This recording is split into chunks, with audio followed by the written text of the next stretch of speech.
pleased to have Mr. Clay Holmes as our special singer today. And we're going to do another Robert Zimmerman tune, Oxford Town. It's his name, people. I know him. Some call him Bob.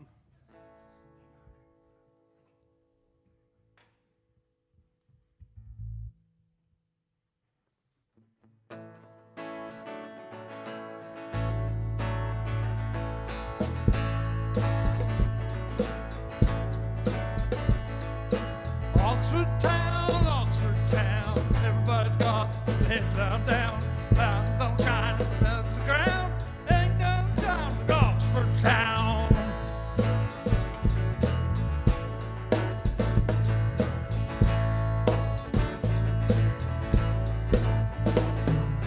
He went down to Oxford Town, guns and blood, clothes all falling down, just because of the color of his brown.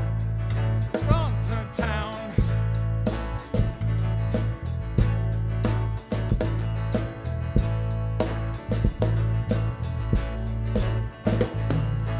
Oxford Town, round the bend. Gun went to the door, couldn't get in, just because of the color of his skin. What do you think about that, my friend?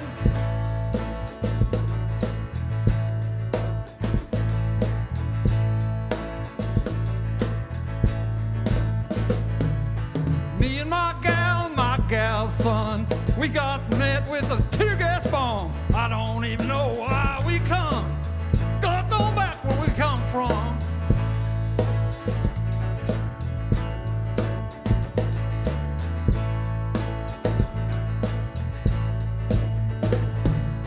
Oxford Town in the afternoon, everybody singing a sorrowful tune.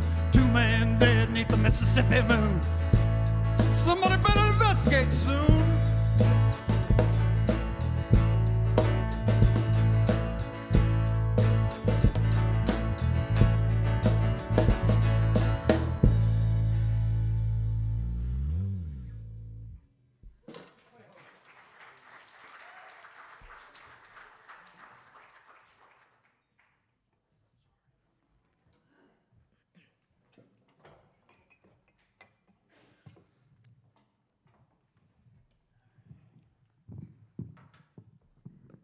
Thank you to our band and to Clay. And good morning. How we all doing today? Yeah. Excuse me, I'm going to get this on right for us. I know it's been an interesting weekend, to say the least, and we'll talk about that in a minute. Our mission is to encourage and inspire spiritual and personal growth by empowering each other to be authentically all that we came here to be. Yes, to be authentically who we are, the diverse human beings that we are. Do you know that there has never been, there never will be another human being exactly like you? Ever. We were created as diverse human beings. So the word diverse is, I know this is going to be a surprise, showing a great deal of variety. Doesn't that shock you? Diversity is the state of being diverse. But I love what Webster says. It's the practice or quality of including or involving people from a range of different social and ethnic backgrounds and of different genders, sexual orientations, etc. Diversity is important. And yet, as human beings, we don't always appreciate diversity, do we? We don't always appreciate that somebody is different from us. In fact, we separate from each other because of these differences. So let's just take a moment and look at what are some of the things that we are born with, the things that we are just born with. So our eye color, yeah, hair color, skin color or ethnicities, body type, personality, our gender. You know, these are things that that we are born with. We didn't choose these things. This is just what our DNA was encoded with. This is how we showed up. So I want to go back for a moment to gender, because I'm not talking about just male and female, physiological, biological, physical beingness. When I'm talking about gender, I'm talking about the whole spectrum of hetero/LGBTQIA+, the whole spectrum of that.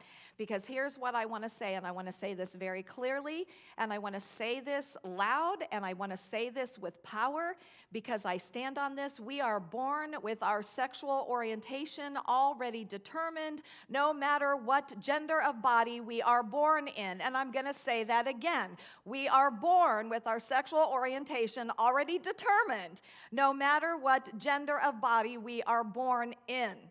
I am tired of people saying this is a choice. Yes, and I will stand solidly in that because it's absolutely true. It's just that society has kept people and continues to keep people from expressing that as they should be able to. And here's the thing, the biggest factor in that is religiosity, coupled with male homophobia. But the biggest thing is religiosity. And so here's what I'm going to say as well. It is so ridiculous to me that religiosity is still holding our LGBTQIA+ community hostage in their prison of their own man-made dogma, because that's exactly what it is, my friends. It's man-made dogma. The fact is that their ideology has cost thousands and thousands of lives due to murder and to suicide. And I will tell you that I can agree to disagree on a lot of things, but not on this, my friends. I will not stand up and agree to disagree when it comes to basic human equality and basic human rights. I cannot do that. Unity is a welcoming and an affirming community. And unity should be a safe haven for all of our LGBTQIA+ that come into this place. Thank you. You can clap because I know that we agree with this.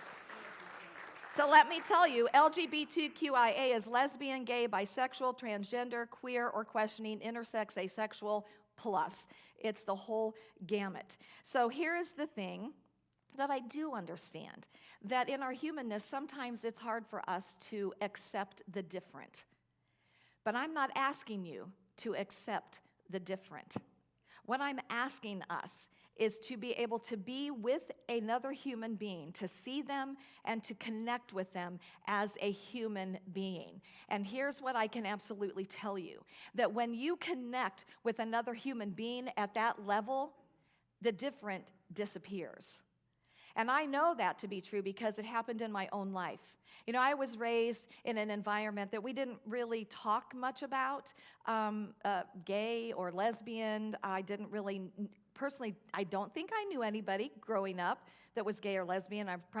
Everybody just hid that. But I did have a gay uncle. But my dad was very, he was of that era that, he didn't really want to have anything to do with my uncle. Of course, it's my mom's brother. So fast forward to the early 90s, and I meet this young woman, and we just connected so quickly, and we became fast friends.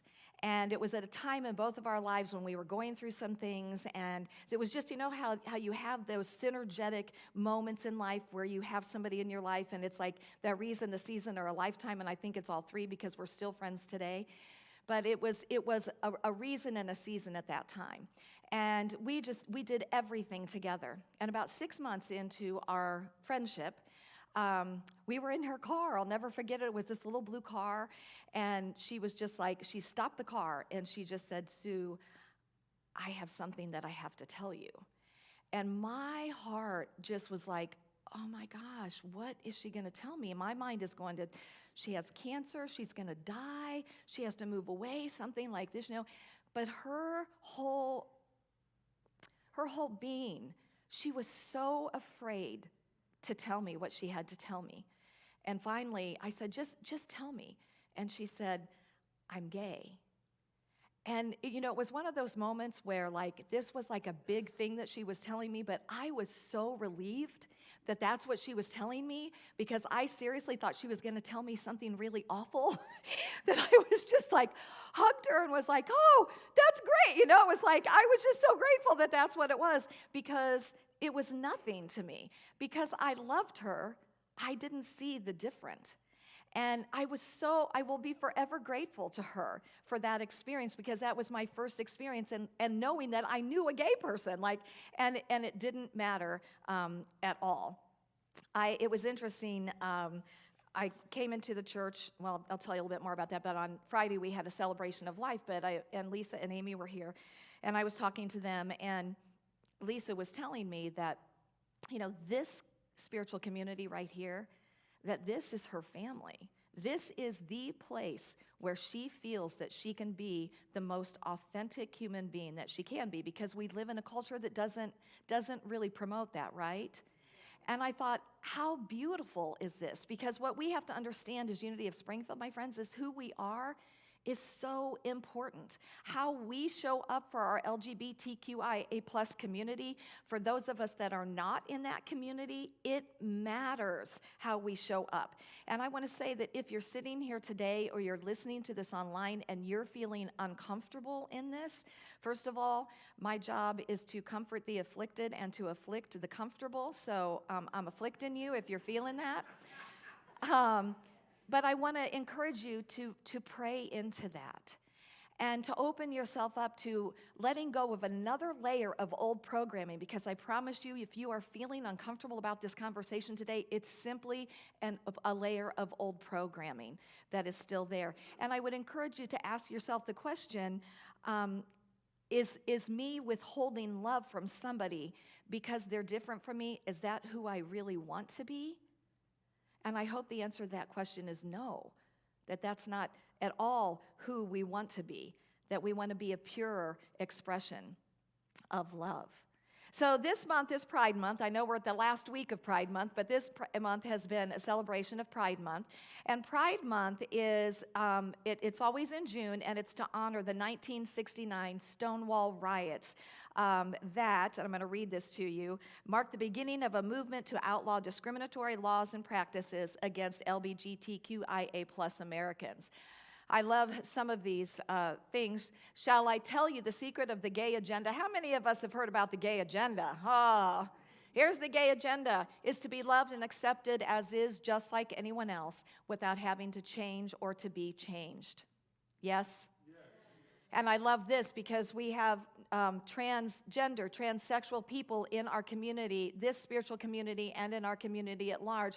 As a trans person, you don't transition to become someone else. You transition to stop pretending that you are someone else.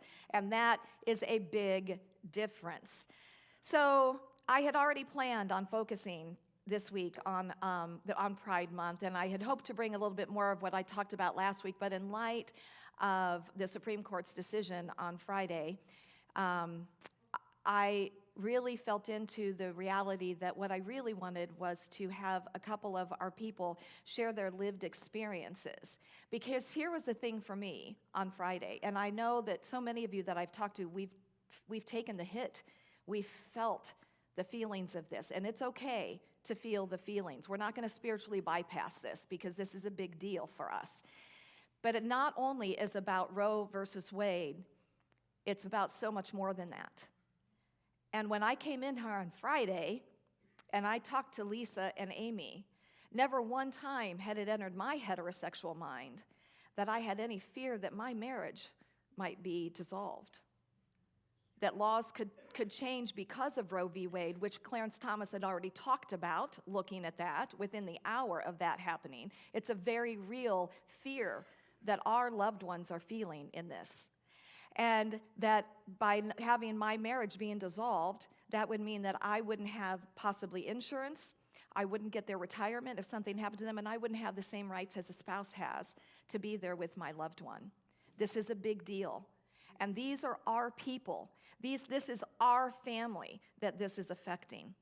So I asked Amy Burnett, who has been serving on our board for a while and is our current board president, and Mary Hilsebeck-Huber, who served on the board for many years and was our board president, if they would come up and share their lived experience with you. And then we're going to have a little bit of a conversation. So I'd like to invite Amy Burnett up. I'll get you a microphone. Thank you. Good morning. So, many of you have seen me get up here, and I can get up and talk about anything, and it's fine. This, today, is a very vulnerable moment for me. But when Sue asked, in the past, she's asked, and I've kind of, I've never outright said no, but I think I've not been overly joyous about the opportunity, and so she's honored that and not pushed too much. But we're at a place where it just feels like a vulnerability that I need to step into. So I'm sharing with you guys today that just telling a little about my story. I grew up in Southwest Missouri. It's interesting. I had to watch the pre-video because I was on the pre-video today, and I'm like, they don't just want to hear the same thing that I said in the pre-video if they were sitting there. But I am a Southwest Missouri girl. So my entire life has been lived in the Bible Belt of Southwest Missouri. And, you know, growing up, I am not a person, I didn't ever have an awareness growing up that I might be gay. I felt different than my peers sometimes, like all the girls when they were all boy crazy and doing all kinds of things to get boys' attention. It just never interested me. Not that I didn't, I don't know. It just wasn't the same for me. I could recognize in that younger self that it wasn't the same for me. It just wasn't. And I can remember a couple of times in high school that a little thought in my head said, oh, don't do that. Somebody will think you're gay. And I was like, why would someone think I'm gay? I'm not gay. And so there's a few moments like that. But when I was having the awareness for myself and coming out as a young person, I was in my early 20s. I had met an individual that I was friends with at first, and then it was feeling like more than friends. And I will never forget talking about the still small voice and the knowing underneath your consciousness sometimes. I will never forget, I was at the stoplight at Battlefield and Kansas Expressway on my way home to my apartment, and I was sitting at the red light, and I was listening to the radio, doing things, and all of a sudden, this voice inside my head said, how are you going to tell your family you're gay? And again, I was like, who is talking in my head? Where is this coming from? And then I just went, how am I going to tell my family I'm gay? Like, it's true. Like there is this knowing inside of me, and I can't ignore it anymore. And so that's kind of, where that came from, my awareness. And so I think that's important to know, that some people have that awareness, as they're moving through life and they realize they're attracted to the other gender. And then some of us who are steeped in a culture or steeped in a family environment or whatever, where that just doesn't even feel like it's a possibility or something that you would be allowed to do or whatever. I had locked that down so tight in my head that I wasn't even having true awareness of the feelings I was having until that moment. So then, my first relationship was one where we couldn't truly be authentically out because of work and other circumstances. It didn't feel safe to acknowledge one another publicly, so went through several years of we're just roommates, we're best friends. And that's a hard place to live in. You're not authentically who you are in those moments. You have very superficial relationships with those around you, and it doesn't feel good to your soul, and people around you recognize that you're not being truly authentic, but they don't always know why. The most difficult part about coming out, for me, I think, and Lisa shares this with me, like, we have family members who just were accepting from the beginning and said, we love you and we've always loved you. But then we both have family members that do not acknowledge or accept. And then we have some that are kind of in the middle. They're accepting, but in certain circumstances. And unfortunately, I think for both of us, some of those most, we'll say resistant individuals are kind of in our immediate nuclear family. And so, you have this moment of the people who have been your caretakers for your entire life, the people that you thought loved you unconditionally, like suddenly there's conditions on that love because there's this thing that they don't quite understand or can't come to terms with. So we've moved through a lot of that, and I credit Unity and Unity teachings for that. Like, we were at a place of probably being numb to it, I think, when we came into Unity. And so that's the other thing I want to share, is that through these teachings, through this community, we truly have been able to move to a place of more authenticity, and that when we say, you guys are our family, we truly mean you are our family. And I think that's a beautiful thing to learn in adulthood and in this community, that family can be created. Yep. It is not, yeah. And so I told in the pre-video, if you weren't sitting in here, the first time we came into Unity, Papa Harry greeted us in the lobby. And so here is this, older gentleman who in our past life experience might be of a generation that would not be accepting.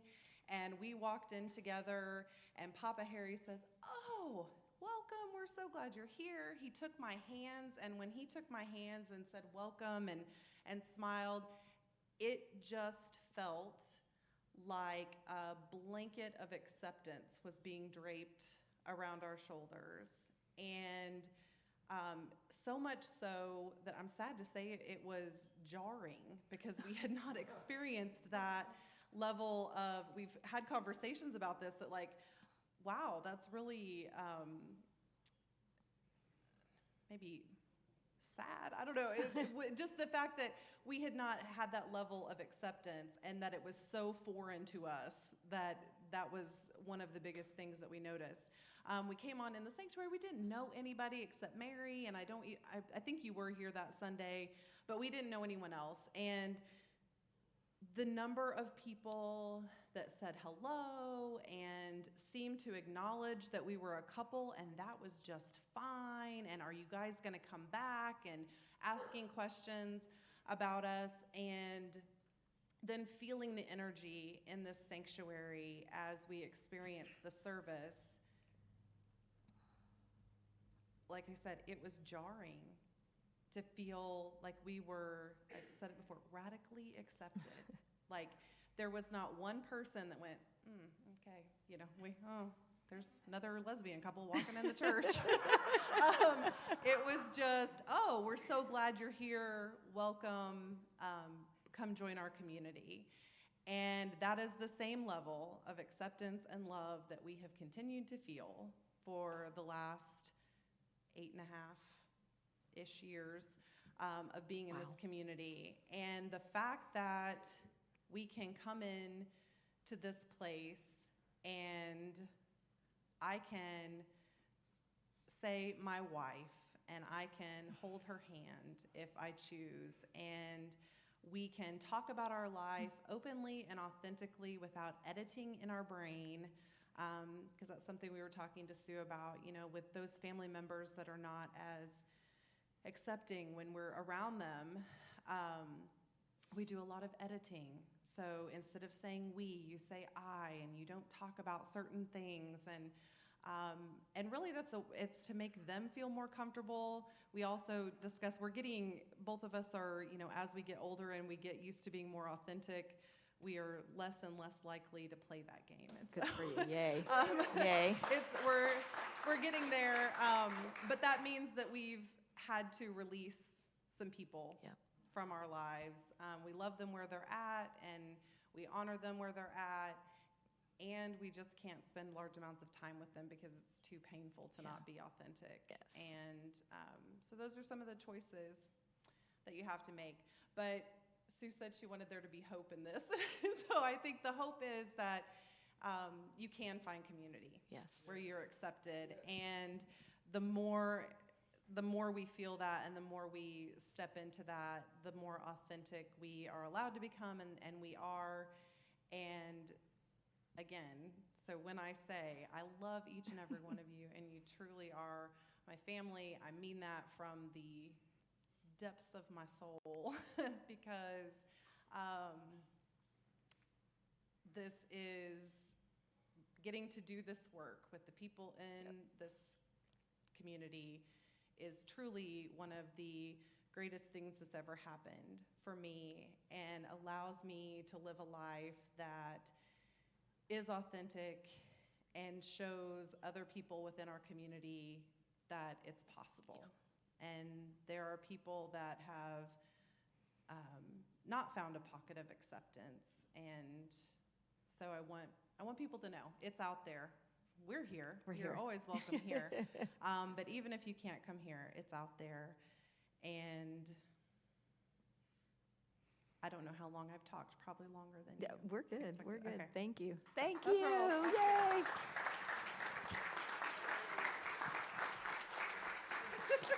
Take that. Love you. Now, Mary Hilsebeck Huber.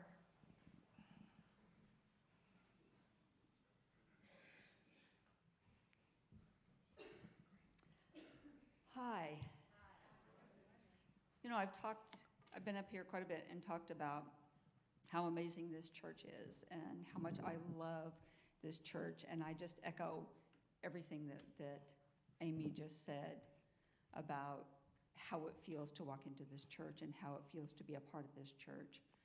I'm going to talk about my marriage and my wedding day, which, along with the birth of my children, was the most spectacular day of my life. We gathered in this church, put extra rows in to try and accommodate all of the people, the family and friends who were here for us. And still, we're not able to invite everyone that we wanted to invite to be in this church. And it was a day filled with laughter and so many happy tears.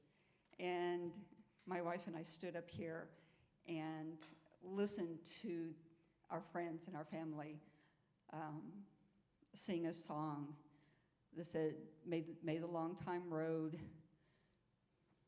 may the long time sun shine upon you, all love surround you, and the pure light within guide your way on. And we listened to the people that we loved, who loved us, sing that to us. And I have never felt so loved and so supported. And it was an amazing, amazing day. And then 2 days later, we went to Oklahoma to make it legal, because at the time it wasn't legal nationwide, and it wasn't legal in the state of Missouri. And it mattered. It made a difference. Some people think, well, it's just a piece of paper. It's not. No. It's not just a piece of paper. Especially for someone who lived most of her life not knowing whether that would ever be a possibility. I didn't know if I would see in my lifetime a time where we could actually legally be married.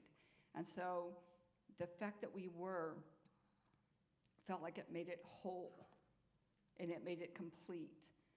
And it's different saying, this is my partner, this is my girlfriend. and being able to say, this is my wife. I remember when Lisa and Amy got married, and they were kind of like, yeah, I don't think we're going to say wife. And then they got married, and then they're like, this is my wife. You know? And it does. It's different. It feels different. Saying this is your partner, it's like, this is a person who's important to me. When I say this is my wife, that lets people know this is my person. This is the person that I'm going to grow old with. This is the person that's going to be right there beside me and have my back no matter what. This is probably the person that's going to watch me take my last breath. This is my heart, and that matters. So when Friday, we hear that Clarence Thomas has said that not only does he want to overturn Obergefell, which gave us the right to be legally married, he also wanted to overturn Lawrence. Lawrence, in 2003, gave same-sex consenting adults the right legally to have an intimate relationship. Which means if they overturn that, it would be illegal for us to have an intimate relationship. We're just now getting to the point where in Springfield, Missouri, we can walk down the street and hold hands and feel okay about that. And they're trying to take that away. They're trying to take that away, that legitimacy for us, that ability, so that my wife has insurance, health insurance, because of mine, that she's the one that if something happens to us and I end up in the hospital, that she's the one that gets to make the medical decisions about me. And that doesn't happen if we are not in this relationship. That's what they're trying to take away. I saw a quote that Marianne Williamson said just recently, and it said, hate has talked way too loud for way too long. Greed has talked too loud for way too long. Liars have talked way too loud for way too long. Love has got to stop whispering. Yes. Amen.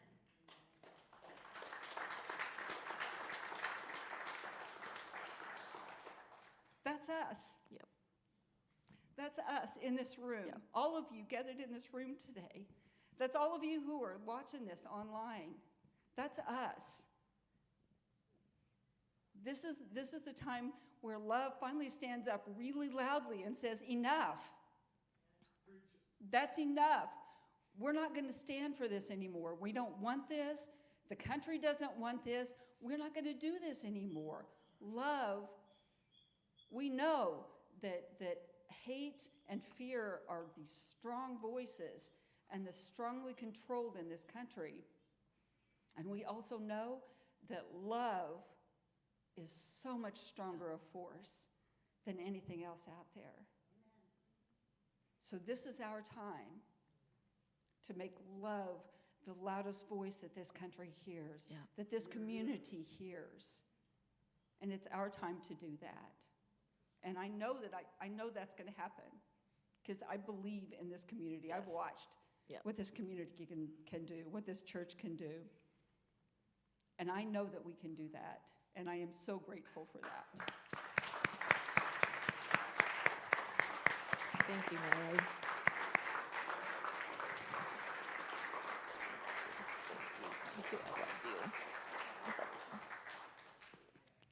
And hence the reason I love these ladies so much.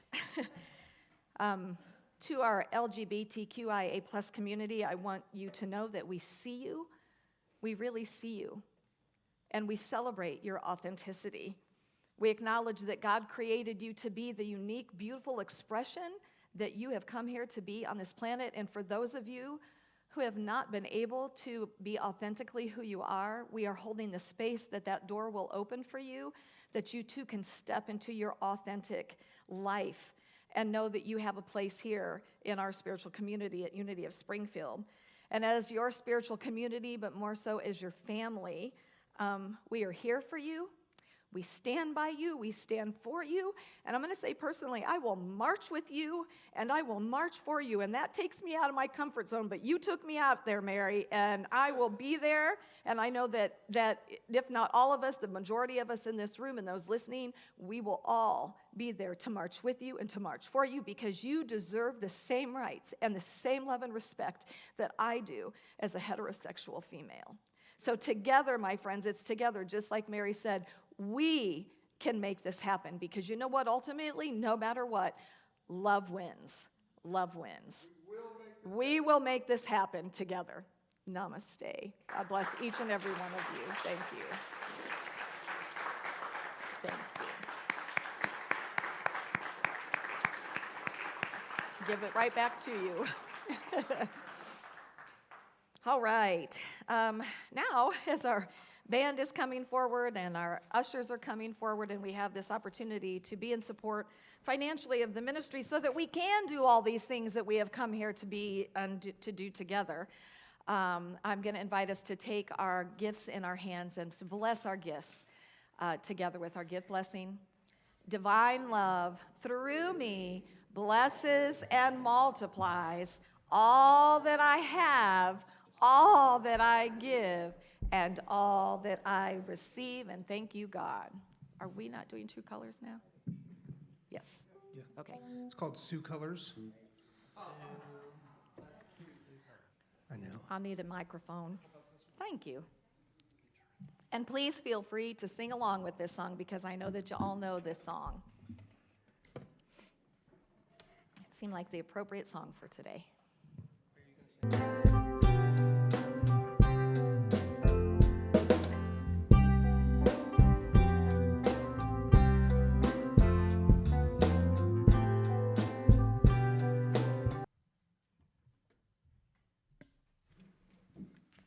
This church is awesome. This is not the Southern Baptist church I grew up in, that's for sure. So many strong, powerful women.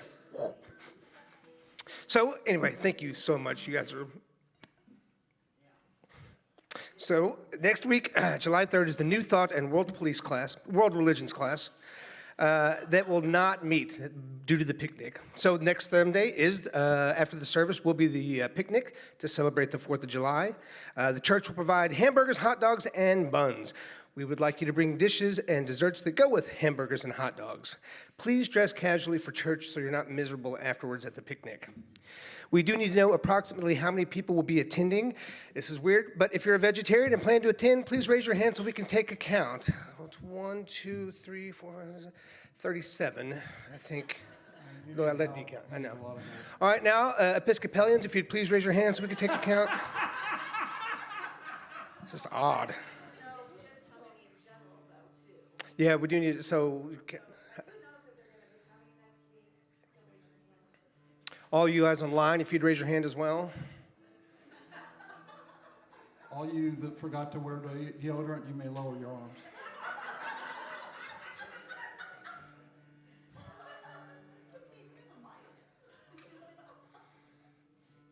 Okay, and Amy, we have an update from the board.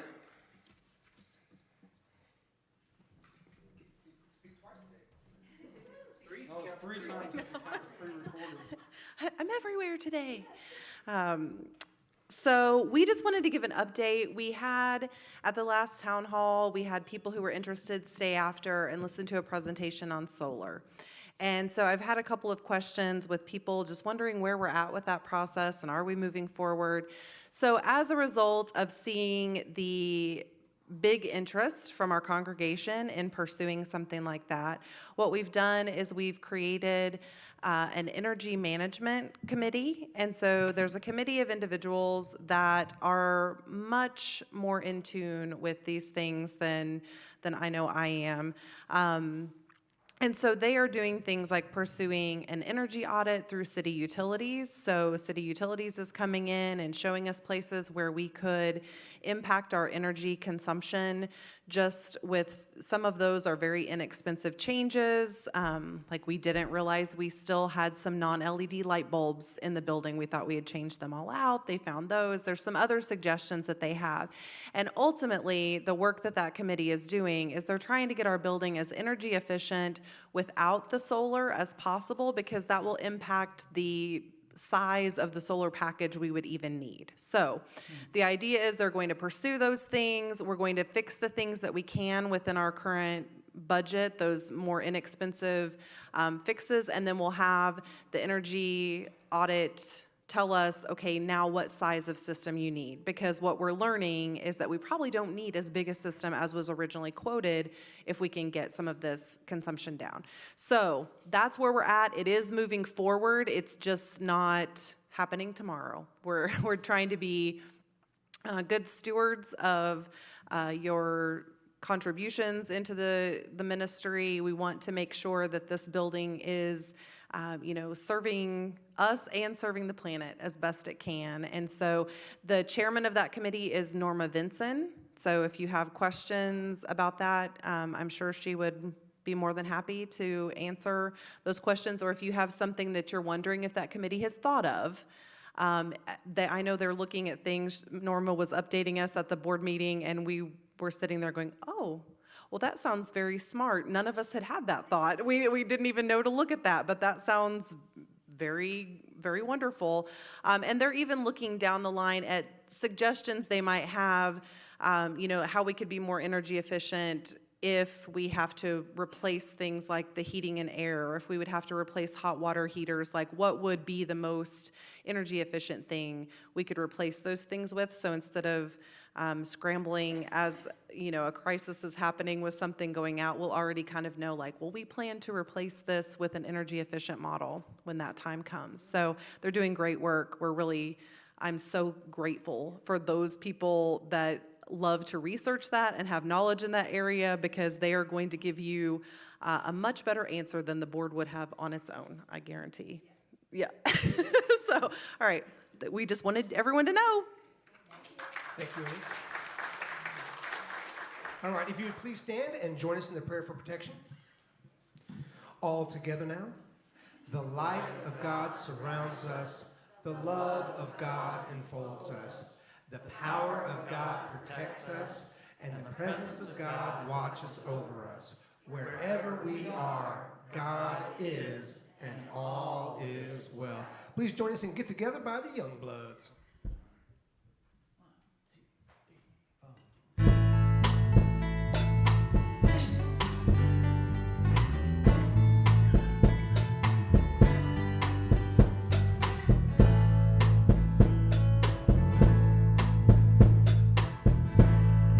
Love is but a song we sing, and fear's the way we die.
Thank you, Mr. John Ross, Mr. Clay Holmes, Mr. Blaine Stiles, and Mr. Richard Sigler. You guys have a great week. We'll see you next week.